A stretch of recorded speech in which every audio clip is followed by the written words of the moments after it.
usaha yang meandalkan mendidik anak dalam lapangan industri, kalau bagi saya itu sudah berhasil. Karena meandalai tumbang, tidak ada meandalai, tapi usaha industri keramik di sini sudah menjamur.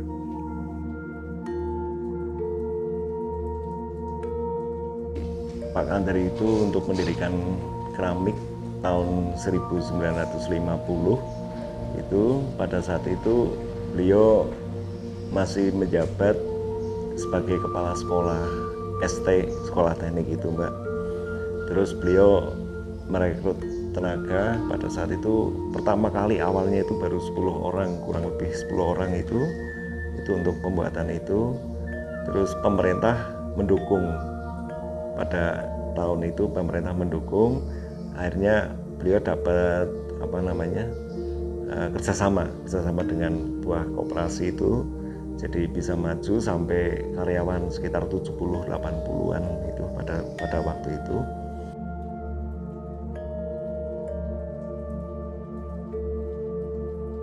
Tahun 1957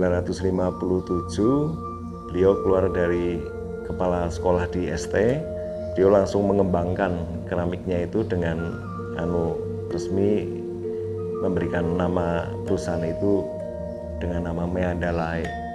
Meandalai itu ada artinya itu Mbak. Jadi mendidik anak dalam lapangan industri. Mendidik itu karena memang beliau seorang pendidik ya. Jadi beliau tidak betul-betul bukan mencari seperti bisnis, mencari keuntungan, tapi betul-betul mendidik. Tapi kita bareng-bareng, kita dianggap semuanya jadi keluarga, jadi anak dalam lapangan industri kayak gitu. Dalam lapangan industri itu ada keluarga ya semua, walaupun itu bukan anak kandung atau apapun, tapi semua jadi keluarga. Dan sekarang hampir ya banyak sekali yang dulu ikut dari Pak Kandar, yang dapat didikan dari Mbah Kandar itu sekarang pada sukses semuanya.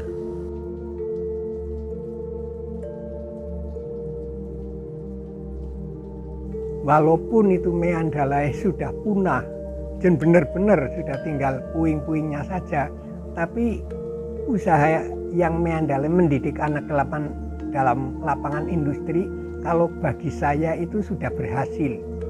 Kenapa berhasil? Karena Meandalai tumbang, tidak ada Meandalai, tapi usaha industri keramik di sini sudah menjamur.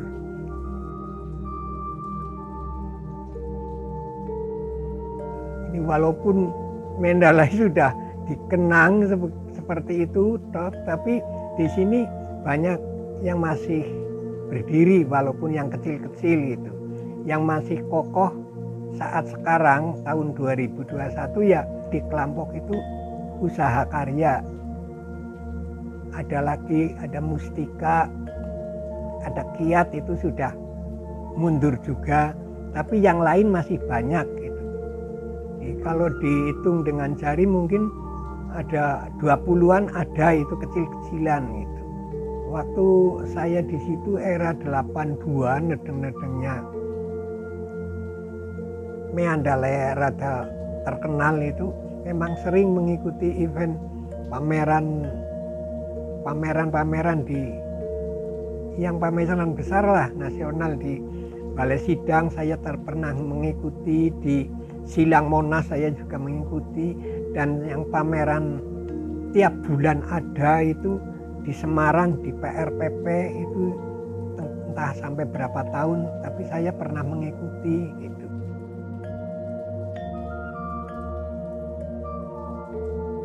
Dengan dengan mungkin corak atau yang ya macam-macam corak lah ya, itu menjadi daya tarik bagi orang-orang seperti itu Mbak, termasuk orang dari luar. Dulu rombongan itu dari luar Belanda, terus Australia itu banyak, sampai pernah juga ada pertukaran pemuda dari luar datang ke sini.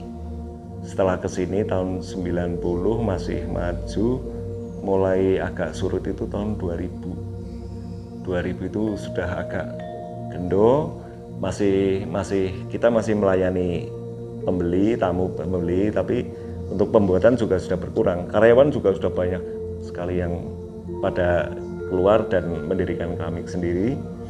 Jadi setelah itu sekitar tahun 2004 betul-betul sudah keramik itu Mandalay sudah tidak bisa terselamatkan lagi.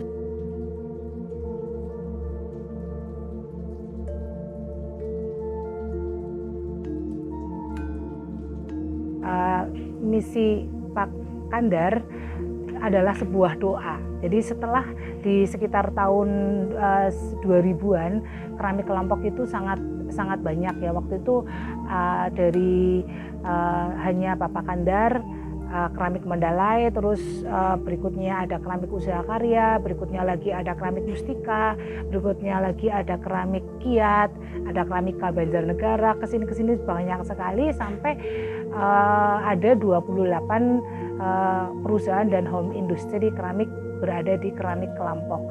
Dan alhamdulillah dalam perkembangannya itu keramik kelompok itu menjadi sebuah sentra yang sangat dikenal oleh orang-orang baik di Indonesia maupun di luar negeri.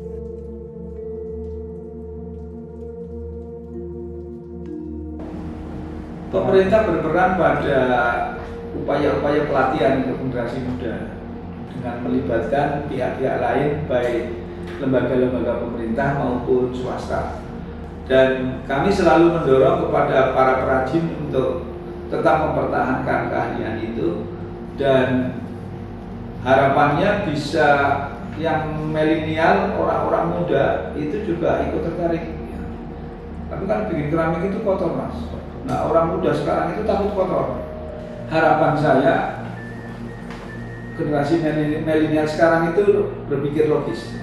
Kalau sudah berpikir logis, keramik ini adalah peluang dan potensi untuk bisa dikembangkan, maka bagaimana dia menemukan inovasi produk-produk keramik, bagaimana teknologi yang terkini tentang pembuatan keramik.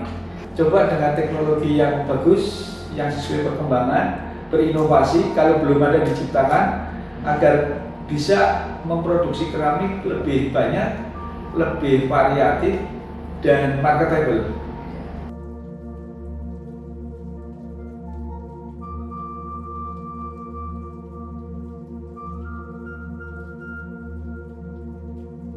Ya, sekarang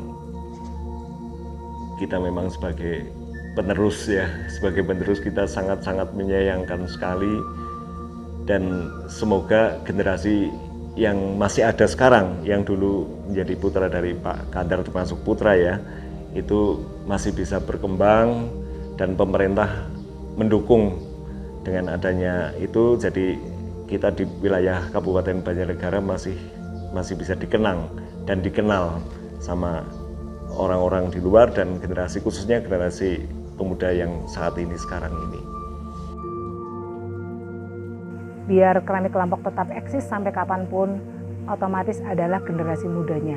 Kalau generasi muda mau bekerja di situ, mau berkarya di situ, insya Allah keramik kelompok sampai kapanpun tidak akan punah.